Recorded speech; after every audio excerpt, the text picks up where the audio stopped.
Kulikuwa na mzee mmoja kwenye kijiji fulani.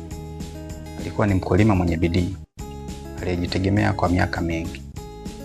Siku moja aliugua, akapoteza nguvu za kufanya kazi na kipato chake kikapungua, uzalishaji ukashuka, na yeye pamoja na wajukuu wake walianza kuishi maisha magumu sana. Uongozi wa kijiji ulimtambua na kumuingiza katika mpango wa msaada wa kijamii. Alianza kupokea fedha kwa wakati maalum na aliwezeshwa kupata huduma za kimatibabu. Miaka miwili baadaye, uchumi wa mzee yule ulirejea kama kawaida.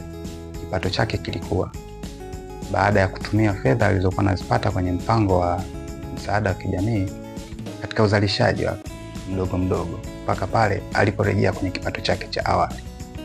Hivyo msaada wa kijamii si tu kutoa fedha kwa walio na uhitaji, bali ni kurejesha maisha ya awali ya wale wenye mazingira magumu, lakini vile ni kuwasaidia kuwa na maisha bora na yenye heshima katika jamii zao.